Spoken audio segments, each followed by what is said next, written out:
Selamat hari Minggu. Selamat bergabung di kebaktian online GKI Rungkut Asri Minggu 28 Juni 2020. Firman Tuhan dalam ibadah minggu ini akan dilayankan oleh Pendeta Michael Chandra Wijaya dari GKI Jember dengan tema Upah di dalam Tuhan. Sebelum kita mulai ibadah, ada laporan keuangan. Kas gereja bulan Maret 2020 pemasukan sebesar Rp51.175.334, pengeluaran sebesar Rp46.834.467, saldo bulan berjalan Rp4.340.867. Bulan April 2020 pemasukan kas gereja Rp27.638.330, pengeluaran Rp31.687.491. Dengan demikian kas gereja defisit di bulan April 2020 sebesar Rp4.049.161. Bulan Mei 2020 pemasukan kas gereja Rp23.063.139, pengeluaran Rp32.942.059. Dengan demikian saldo Mei 2020 menjadi defisit Rp9.878.920. Mulai tanggal 22 Maret 2020 sampai hari ini, ibadah minggu dilakukan secara online karena adanya wabah COVID-19, sehingga mempengaruhi persembahan yang diterima. Laporan pembangunan Maret 2020, pemasukan dari gereja Rp2.583.500, pemasukan dari bank Rp1.112.252, pemasukan total Rp3.695.752, pengeluaran Rp7.043.450. Bulan April 2020 pemasukan dari gereja kosong, pemasukan dari bank Rp612.304, pemasukan total Rp612.304, pengeluaran Rp14.961. Bulan Mei 2020 pemasukan dari gereja kosong, pemasukan dari bank Rp1.463.285, pemasukan total Rp1.463.285, pengeluaran Rp15.157.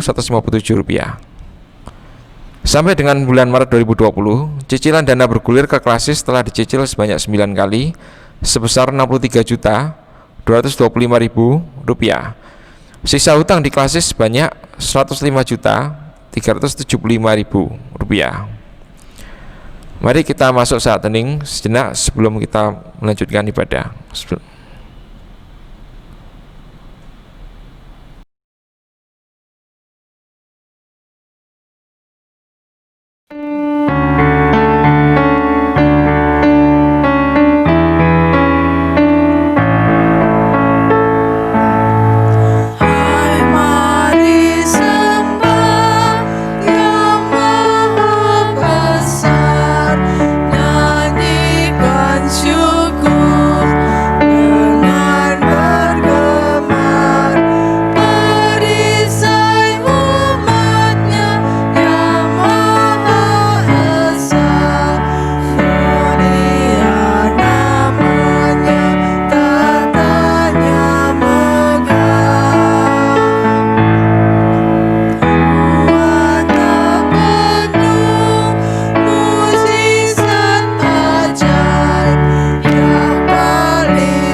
Kebaktian ini berlangsung dalam nama Bapa, Anak, dan Roh Kudus.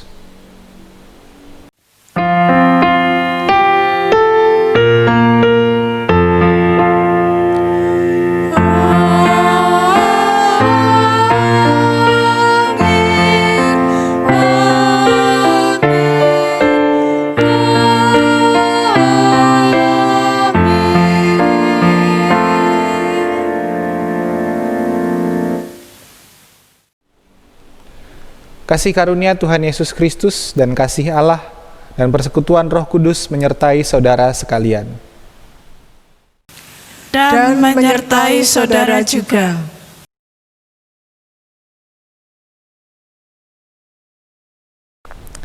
Bapak Ibu Saudara, tema ibadah hari ini adalah upah di dalam Tuhan. Dan melalui tema ini kita diyakinkan dengan janji pemeliharaan Tuhan dalam menjalankan tugas panggilan sebagai orang percaya. Firman Tuhan dalam Roma 6 ayat 23 juga menyatakan mengenai upah. Sebab kematian adalah upah dari dosa.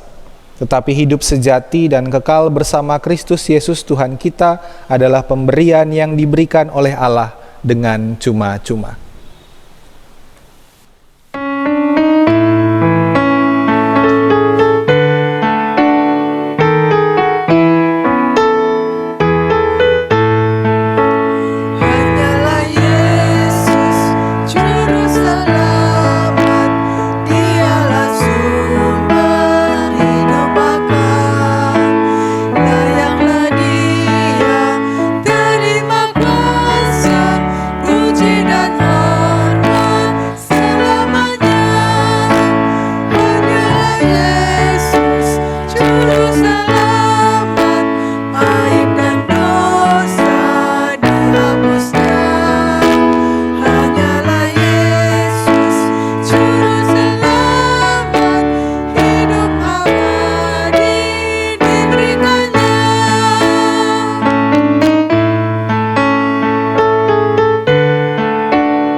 Kita berdoa.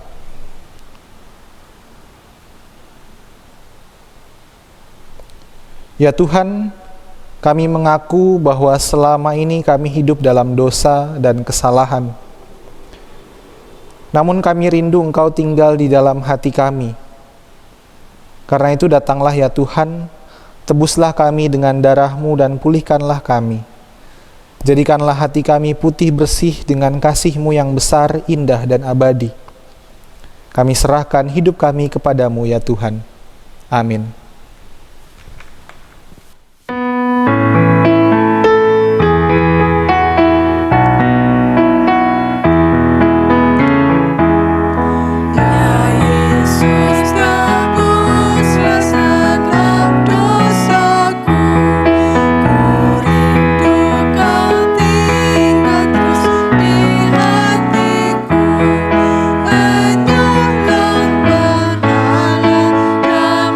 Musa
Berita anugerah Tuhan dalam surat Roma pasal 6 ayat 17 sampai 18. Tetapi syukur kepada Allah, sebab dahulu kalian menjadi hamba dosa, tetapi sekarang kalian dengan sepenuh hati menaati pengajaran benar yang sudah diberikan kepadamu. Kalian sudah dibebaskan dari dosa dan sekarang menjadi hamba untuk kehendak Allah. Demikianlah berita anugerah dari Tuhan. Syukur kepada Allah.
Jemaat terkasih, marilah kita berdoa mempersiapkan hati mendengar dan membaca firman Tuhan. Bapa Surgawi, kembali kami datang ke hadirat-Mu. Kami bersyukur untuk segala rahmat dan penyertaan Tuhan di sepanjang kehidupan kami di bulan Juni ini, atau bahkan dalam masa-masa di mana kami harus berdiam diri di rumah, beribadah di rumah. Namun kami percaya rahmat dan kasih-Mu mengisi setiap rumah kami, sehingga firman dan kebenaran-Mu juga akan melingkupi dan boleh nyata di dalam kehidupan kami. Roh Kudus memimpin dan menolong kami, biarlah firman ini boleh berbicara dan menjadi nyata di dalam kehidupan kami. Di dalam Kristus, Sang Firman yang hidup, Tuhan dan Juru Selamat kami berdoa. Amin. Jemaat Tuhan yang terkasih, firman di dalam bacaan Matius 10 ayat 40 sampai 42 menjadi refleksi yang boleh kita renungkan pada minggu hari ini. Matius 10 ayat 40 sampai dengan 42, demikian bunyi firman Tuhan. Barang siapa menyambut kamu, ia menyambut aku, dan barang siapa menyambut aku, ia menyambut Dia yang mengutus aku. Barang siapa menyambut seorang nabi sebagai nabi, ia akan menerima upah nabi. Barang siapa menyambut seorang benar sebagai orang benar, ia akan menerima upah orang benar. Dan barang siapa memberi air sejuk secangkir saja pun kepada salah seorang yang kecil ini, karena ia muridku. Aku berkata kepadamu, sesungguhnya ia tidak akan kehilangan upahnya daripadanya. Baik dan saudara, bacaan ini akan kita lengkapi juga dengan Mazmur 89 ayat 2 sampai dengan ayat yang kelima. Aku hendak menyanyikan kasih setia Tuhan selama-lamanya. Aku hendak memperkenalkan kesetiaanmu dengan mulutku turun-temurun. Sebab kasih setiamu dibangun untuk selama-lamanya, dan kesetiaanmu tegak seperti langit. Engkau telah berkata, telah kuikat perjanjian dengan orang pilihanku. Aku telah bersumpah kepada Daud hambaku, untuk selama-lamanya aku hendak menegakkan anak cucumu dan membangun tahtamu turun-temurun. Demikianlah pembacaan firman Tuhan. Berbahagialah kita yang boleh senantiasa hidup di dalam perjanjian Tuhan dan menerima upah di dalam kebenarannya. Haleluya.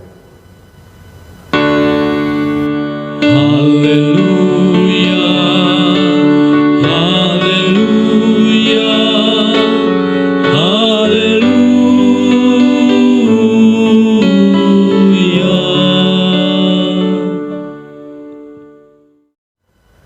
Shalom, selamat pagi Bapak Ibu dan Saudara terkasih. Terkhusus di hari ini kita merayakan bersama kebaktian antara GKI Jember dan GKI Rungkut Asri Surabaya.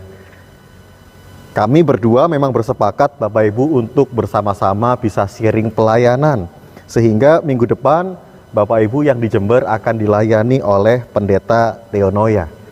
Dan percayalah seperti tema hari ini Bapak Ibu dan Saudara, upah di dalam Tuhan, pelayanan sharing mimbar ini murni berbagi tanpa upah.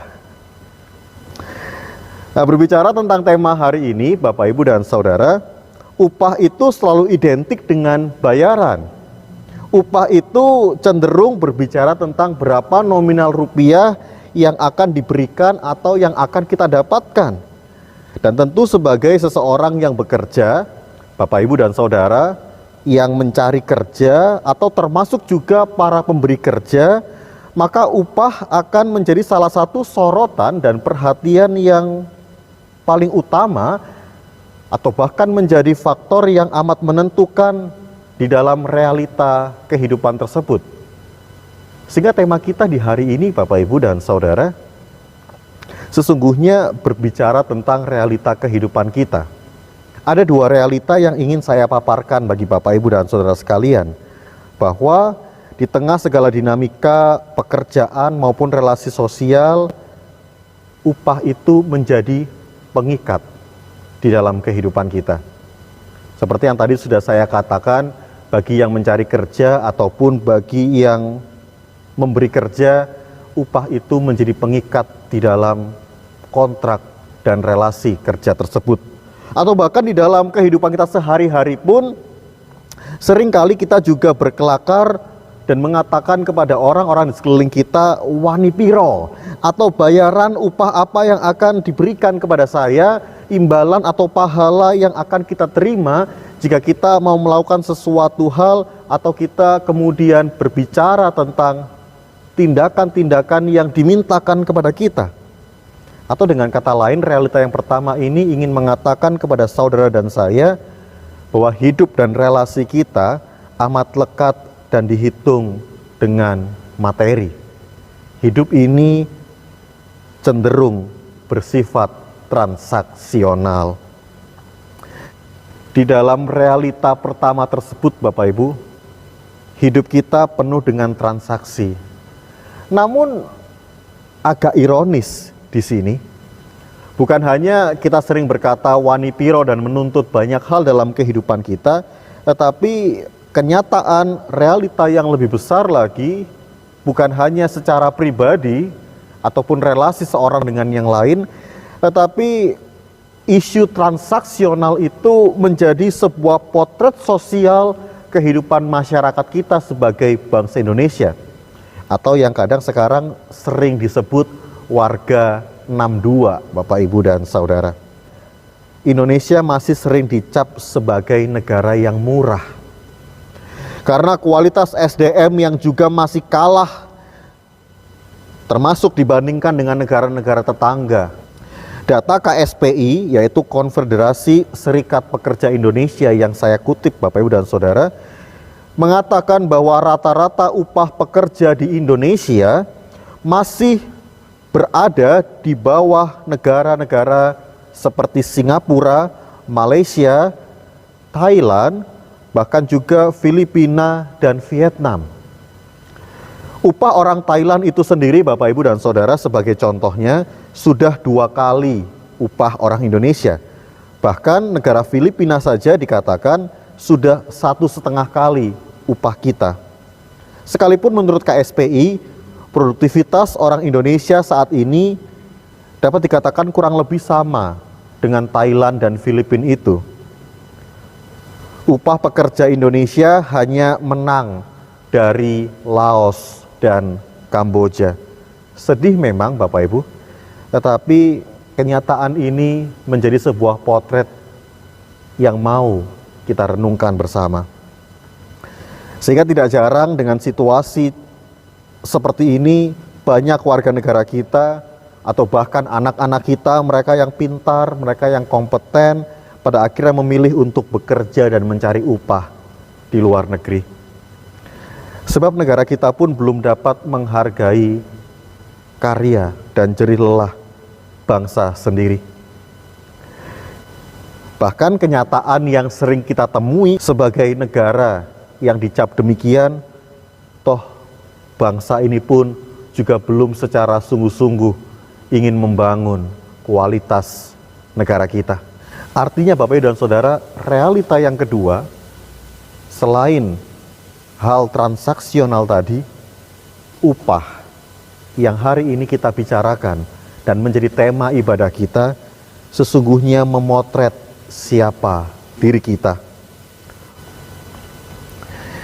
Baik dan Saudara, seperti yang Bapak Ibu bisa simak dalam cuplikan gambar ini, Bapak Ibu boleh memilih 2 hal dari 3 pilihan yang dimunculkan di sana. Mau yang good atau bagus, mau yang cheap atau murah, dan juga mau yang fast atau cepat. Pilih 2 saja Bapak Ibu, nggak boleh pilih banyak-banyak. Tapi lihat penjelasan di bawahnya Bapak Ibu dan Saudara. Kalau Bapak Ibu memilih sesuatu yang baik tetapi dengan harga yang murah, maka jangan pernah berharap semua dapat dikerjakan dengan cepat. Kalau kata orang Jawa, murah njaluk selamat Bapak Ibu. Atau kalau Bapak Ibu ingin sesuatu yang bagus, bahkan dengan tempo dan pengerjaan yang cepat, maka percayalah hal itu tidak akan menjadi murah. Bapak Ibu harus berani bayar, harus merogoh kocek yang dalam. Tapi kalau sebagai orang-orang Indonesia pingin yang cepat dan yang murah Bapak Ibu, percayalah hasilnya tidak akan bagus. Ilustrasi tadi ingin memotret kehidupan kita lebih dalam lagi sebagai anak-anak Tuhan. Apa yang kita baca di hari ini, bahkan tema yang boleh kita renungkan di minggu ini, ingin menyadarkan kita sebagai anak-anak Tuhan, apakah kita ingin sesuatu yang bagus tetapi cepat, kita ingin sesuatu yang murah tetapi kita tidak ingin bersusah-susah di situ. Maka marilah kita melihat bersama Bapak Ibu dan Saudara di dalam bacaan kita Matius 10 tadi. Firman Tuhan di sana menyebutkan bahwa jika seseorang menerima seorang nabi, ia akan mendapat upah seorang nabi, demikian juga seorang benar bahkan menerima murid-muridku, maka firman Tuhan mengatakan sesungguhnya ia tidak akan kehilangan upahnya. Berbicara tentang upah, saya ingin mengajak kita belajar sedikit tentang referensi orang-orang Israel. Apa yang Alkitab dan firman Tuhan katakan secara khusus di dalam Perjanjian Lama, bahwa upah kerja di Israel adalah sesuatu yang menjadi hak bagi mereka yang telah bekerja. Dan itu memang dibayarkan secara harian sebelum matahari terbenam, atau juga dapat dibayarkan pada akhir tahun sebagai upah atas jerih lelah dan kerja mereka. Lebih lanjut, kalau nanti kita semuanya menjadi referensi kita, Bapak Ibu dan Saudara, yang diupah di dalam tradisi dan realita sosial kehidupan orang Israel, antara lain adalah kaum gembala atau juga para perawat. Demikian juga para nabi adalah mereka yang berhak untuk mendapatkan upah, dan juga tukang-tukang, mereka yang bekerja secara harian, supaya kehidupan ini dapat disokong dan dipelihara dengan baik. Sesungguhnya upah tidak melulu berbicara soal transaksi, tetapi upah justru berbicara tentang pemeliharaan dan juga relasi. Bahwa di dalam referensi Alkitab kita akan menemukan Tuhan menetapkan upah itu sebagai sebuah kewajiban dan sebagai juga tanda bahwa Tuhan memberikan pekerjaan dan Tuhan memelihara kehidupan baik manusia maupun dunia ini. Tetapi yang lebih menarik kalau kita kembali melihat kepada bacaan Injil kita di minggu hari ini, Bapak dan Saudara, Tuhan Yesus justru menambahkan tentang standar dan kategori baru, bukan hanya para gembala, perawat, nabi-nabi, dan tukang, tetapi Tuhan Yesus kemudian mengatakan dengan jelas di sana orang yang juga akan mendapatkan upah adalah mereka yang menjadi murid-murid dan juga mereka yang hidup sebagai orang benar. Disinilah kita akan menemukan, Bapak dan Saudara, bahwa perikop hari ini menjadi sebuah upah dalam tanda kutip yang akan berlaku bagi kehidupan kita. Sebab bacaan kita ayat 40 sampai 42 ini tidak terlepas tentunya dari bacaan kita 2 minggu terakhir tentang pemanggilan dan keutusan murid-murid Yesus, bahwa mereka juga terus diingatkan di tengah-tengah dunia ini seperti domba yang diutus ke tengah-tengah serigala untuk menyatakan kebenaran, sehingga menjadi murid dan menjadi orang benar di tengah dunia ini adalah juga suatu upah yang Tuhan siapkan dan sediakan. Maka Bapak Ibu dan Saudara, pertanyaan yang mendasar seperti halnya tadi kita memotret upah dan realitas sosial kita di minggu ini, yang harus kita renungkan adalah apakah kita sudah pantas diupah? Apakah tugas perutusan dan kebenaran yang telah Tuhan wartakan dan Tuhan ingatkan kepada kita, bahkan di masa-masa pandemi corona ini, kita harus banyak belajar, kita harus banyak berubah, atau bahkan kehidupan kita banyak mengalami terpaan dan pukulan-pukulan keras. Apakah di dalam kehidupan itu kita sudah berlaku setia, menjadi murid-murid Tuhan, dan bahkan menyatakan kebenarannya, sehingga kita pantas untuk diupah? Saudara dapat merenungkan dan menjawabnya sendiri bersama dengan keluarga di rumah. Malah seharusnya masih berdasar di dalam bahan dan bacaan Alkitab kita, Bapak Ibu. Bukan hanya perjanjian lama mengutip tentang siapa yang pantas diupah, tetapi secara khusus perjanjian baru di dalam Roma 6 ayat 23, apa dikatakan di sana? Sesungguhnya upah dosa adalah maut.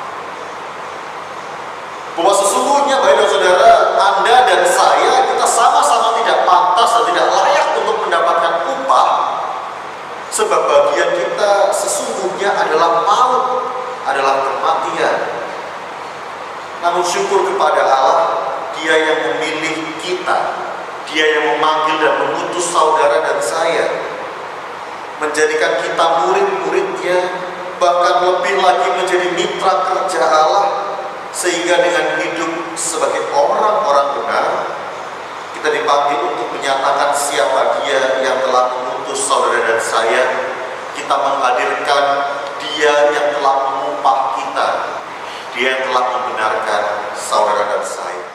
Selayaknya kita harus menjadi sadar, Bapak Ibu dan Saudara, sehingga tidak melulu kita menuntut Tuhan, atau bahkan kita protes, kita demo kepada Tuhan. Seringkali kita akan berkata, wah kalau begini sulit Pak, Tidak jarang juga orang yang akan mengatakan, sudahlah saya nggak perlu menjadi orang baik dan orang benar, biarlah yang menjadi murid Tuhan itu adalah bagian dari para pendeta atau penatua atau para komisi, mereka yang aktif melayani.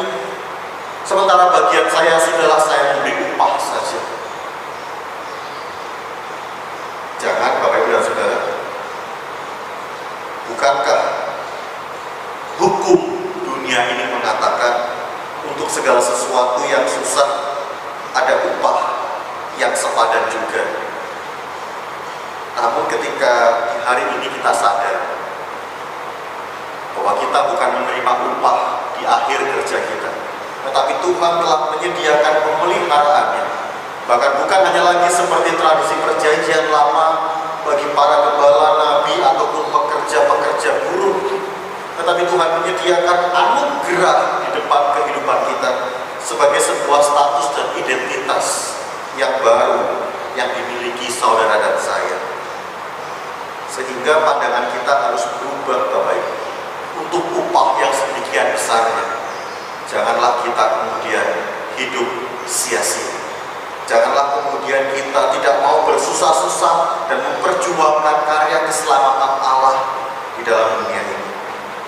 Bahwa upah yang luar biasa ini memampukan kita untuk melakukan hidup yang benar dan hidup yang berkenan di hadapan Tuhan, sekalipun kita harus berjuang, berusaha, dan sedikit bersusah payah di dalam kehidupan kita.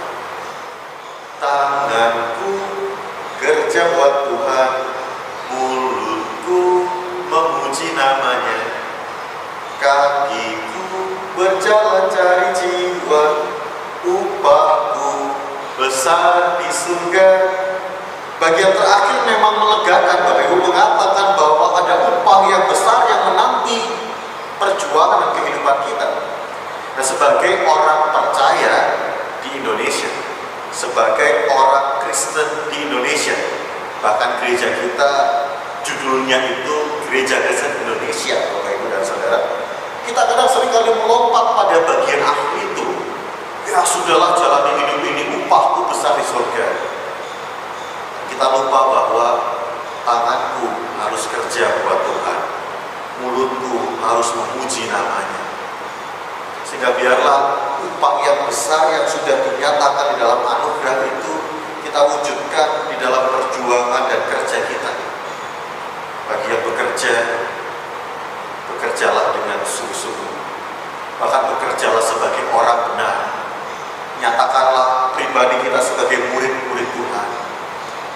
Bahkan juga mereka yang masih harus belajar menata kehidupan atau bahkan mencari akan pekerjaan, perjuangkanlah nilai hidup sehingga apa yang akan Tuhan titipkan di dalam kehidupan kita menjadi sebuah perjuangan yang memuliakan namanya. Sehingga bacaan kita hari ini tadi saya lengkapi dengan Mazmur 89. Daud di dalam kehidupannya sebagai raja yang benar, sekalipun tidak 100% benar, Daud mengatakan, aku hendak menyanyikan kasih setia Tuhan selama-lamanya. Bahkan aku mau terus memperkenalkan kesetiaan Tuhan dengan mulutku turun-temurun. Sebab apa? Ayat 5 mengatakan, sebab Tuhan telah mengikat perjanjian dan akan terus menegakkan anak cucu dan membangun tahtanya turun-temurun. Daud percaya dan Daud yakin, bukan kuat dan hebatnya, tetapi karena Tuhan yang memberikan upah itu. Bahkan Rasul Paulus juga pernah mengatakan di dalam 1 Korintus 9 ayat 18, kalau demikian apakah upahku? Upahku ialah bahwa aku boleh memberitakan Injil tanpa upah. Inilah Bapak dan Saudara panggilan kehidupan kita menjadi murid-murid Tuhan. Saya ingin berbagi satu kisah tentang seorang perempuan yang bernama Teresa. Kita tahu bahwa Bunda Teresa hidup sebagai orang benar, hidup sebagai murid Tuhan, bahkan di tengah zaman yang ia hadapi, hingga pada tahun 1979 Mother Teresa menjadi salah seorang yang menerima hadiah Nobel Perdamaian. Namun yang menarik Bapak Ibu dan Saudara, bahwa hadiah ini bukan hanya menjadi satu-satunya hadiah yang dimiliki oleh Bunda Teresa. Tahun 1973, Teresa mendapatkan hadiah Templeton, Bapak Ibu dan Saudara. Demikian juga tahun 1980, setelah Nobel tahun 79 itu, Bunda Teresa mendapat penghargaan tertinggi dari pemerintah India kepada warga sipil di dalam penghargaan Bharat Ratna, sehingga menempatkan seorang Suster Teresa menjadi orang yang dihormati di India. Tidak berhenti sampai di situ, tahun 96 pemerintah Amerika Serikat memberikan status kepada Suster Teresa sebagai warga negara kehormatan yang memungkinkan Teresa untuk keluar masuk Amerika Serikat secara bebas. Dan tahun 2003 mendapatkan peneguhan dari Paulus Yohanes II, dan hingga akhirnya tahun 2016 Gereja Katolik menobatkan gelar Santa kepada Bunda Teresa. Artinya Bapak dan Saudara, kehidupan Teresa sungguh mendapatkan upah yang luar biasa. Perjuangan dan kegigihannya untuk menghadirkan Kristus bahkan bagi orang-orang yang paling menderita di India adalah sebuah perjuangan yang pantas dihargai. Tetapi yang paling menarik dari nilai hidup dan karakter seorang Suster Teresa, ketika hadiah Nobel Perdamaian tahun 79 itu hampir saja dia tolak, Suster Teresa mengatakan, "Aku tidak mau menerima Nobel ini jika uang senilai hampir 2 miliar pada tahun 79 Bapak Ibu, yang menjadi hadiah untuk perjamuan seremonial bagi para penerima Nobel Perdamaian itu harus diberikan kepada orang-orang miskin di India." Sungguh menarik Bapak Ibu. Dan kalau ternyata kita dapat menyaksikan dokumentasi Suster Teresa menerima Nobel itu, artinya upah yang dia terima pun masih dia nyatakan bagi orang-orang yang membutuhkan Kristus. Suster Teresa mengatakan demikian Bapak Ibu dan Saudara, penghargaan duniawi itu memang penting ketika penghargaan itu juga diwujudkan untuk menolong dan membangun dunia ini. Artinya Bapak Ibu, Teresa tidak hanya berbicara soal surga, tapi dia membawa surga itu di tengah-tengah realita dunia yang membutuhkan penyelamatan Allah. Tuhan ingin mengajak kita berefleksi bahwa upah di dalam Tuhan bukan pada akhirnya berbicara tentang sesuatu di akhir sana, tetapi pertama-tama pada hari ini ingin mengajak kepada kita melihat kehidupan iman dan spiritualitas kehidupan kita. Apalagi kalau Indonesia mengatakan dirinya sebagai bangsa yang bertuhan. Apakah kita sudah sungguh-sungguh menjadi orang yang layak untuk mendapatkan upah? Apakah kita sudah menjadi orang-orang yang sungguh terbuka dan hidup di dalam kebenaran Tuhan? Atau jangan-jangan kehidupan kita masih menjadi kehidupan iman yang bersifat transaksional, lebih banyak menuntut dan lebih juga banyak meminta segala sesuatu yang enak di dalam hidup ini, tetapi kita melupakan juga tugas dan panggilan kita di dalam Tuhan.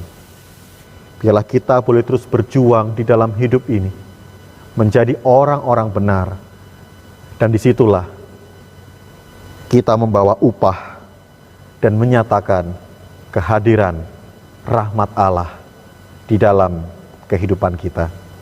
Tuhan mengutus dan memberkati kehidupan kita. Amin.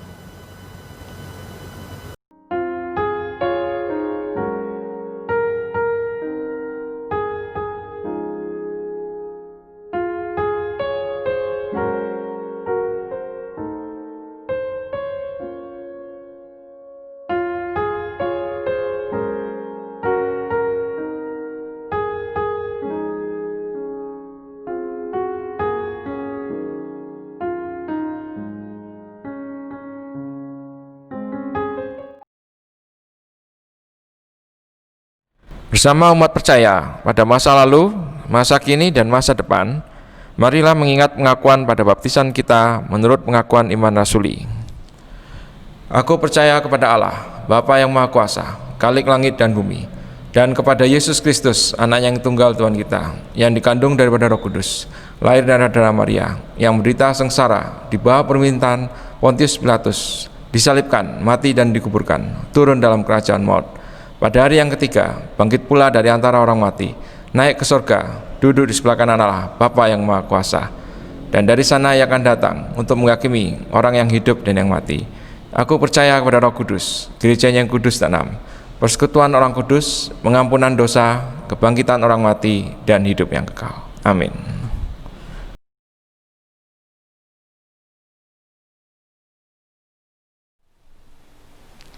Mari menaikkan doa syafaat kita.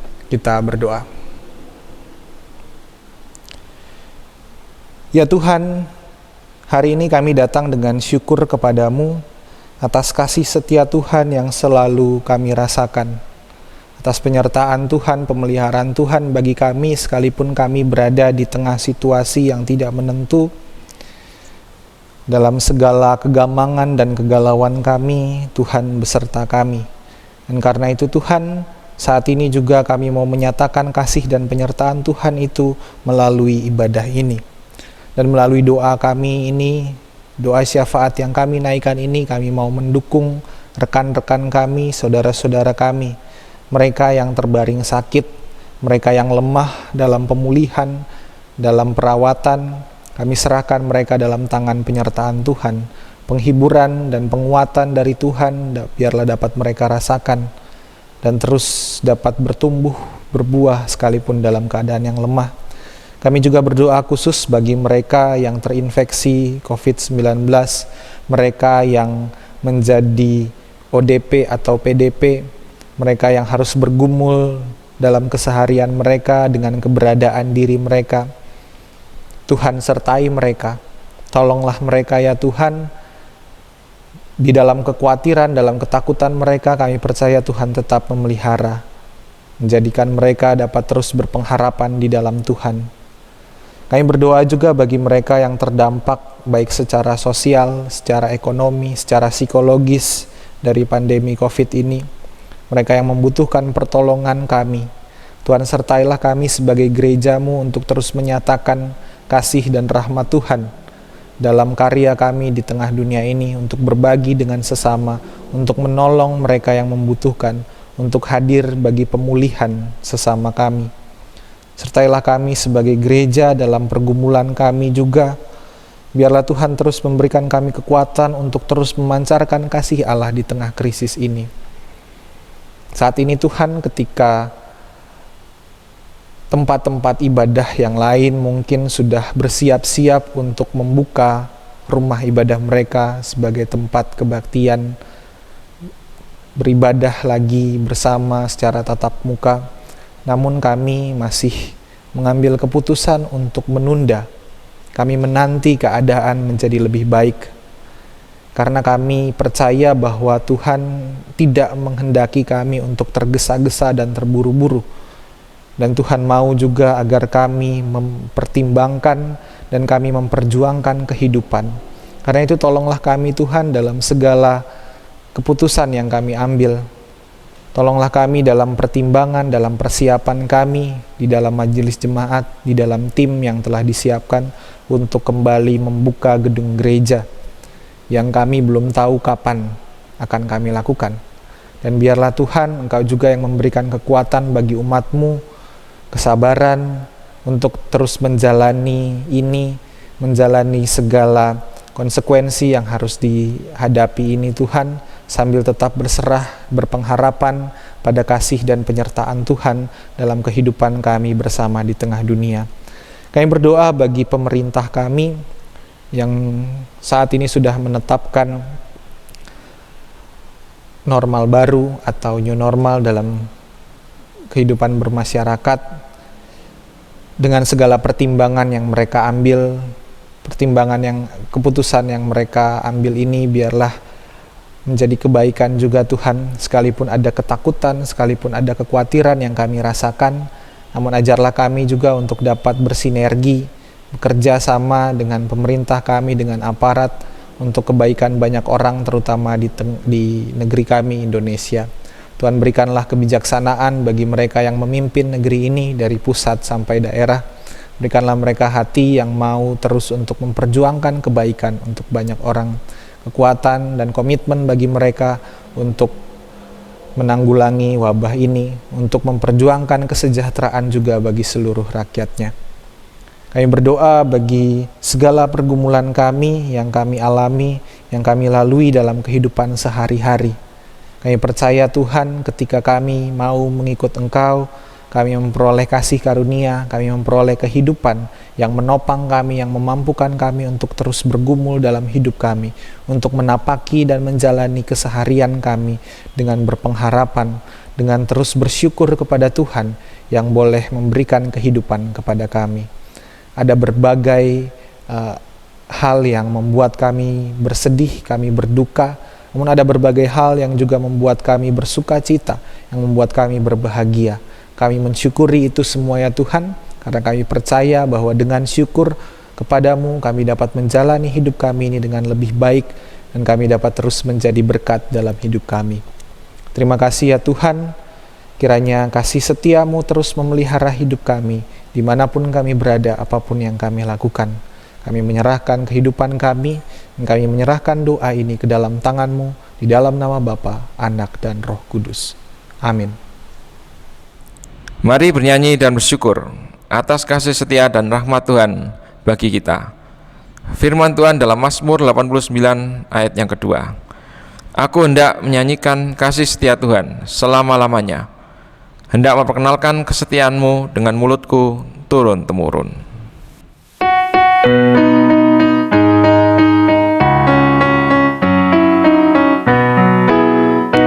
Ucap syukur pada Tuhan karena kita diselamatkan oleh-Nya. Senandungkan lagu baru, senandungkan lagu baru baginya. Nyanyikanlah dengan riang karena kasih setia Tuhan, nyanyilah. Senandungkan lagu baru, senandungkan lagu baru baginya.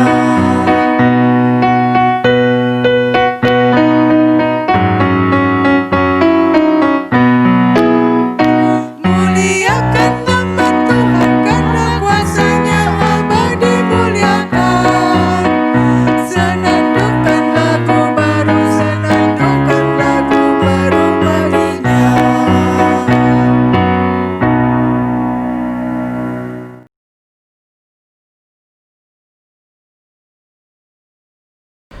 Mari kita berdoa. Ya Allah, kami datang membawa persembahan ini yang sebenarnya adalah pemberian-Mu. Bahkan sebenarnya seluruh kehidupan kami adalah milik-Mu semata. Kami menyerahkan persembahan ini bukan supaya Tuhan berbuat baik kepada kami, tetapi karena Tuhan sudah teramat baik bagi kami. Kiranya persembahan ini dan seluruh hidup kami dapat dipakai dalam karya keselamatan-Mu bagi dunia.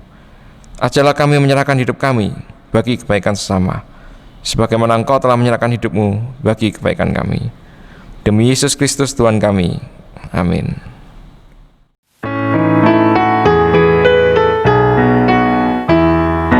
Ku mau berjalan dengan juru selamatku di lembah berbunga dan berair sejuk. Ya kemana juga aku mau mengikutnya, sampai aku tiba di negeri Maka. Ikut Tuhan Yesus, ku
Saudara, arahkanlah hatimu kepada Tuhan. Kami mengarahkan hati kami kepada Tuhan. Jadilah saksi Kristus. Syukur kepada Allah. Terpujilah Allah Bapa, Anak, dan Roh Kudus. Yang tidak pernah memisahkan kita dari kasih-Nya sekarang dan selamanya. Kini terimalah berkat Tuhan dan jadilah berkat. Allah Sang Damai yang menenteramkan, Allah perlindungan dari kecelakaan, Allah Sang Terang dalam kegelapan, Allah sumber segala kehidupan. Ialah pintu yang terbuka lebar, ialah tamu yang menanti di luar, ialah orang asing yang kita sapa, ialah jeritan orang miskin papa, ialah Sang Cinta yang memeluk kita, ialah Sang Rahmat yang mendekap kita. Cinta dan rahmat Allah Bapa, Anak, dan Roh Kudus menyertai kita kini dan selamanya.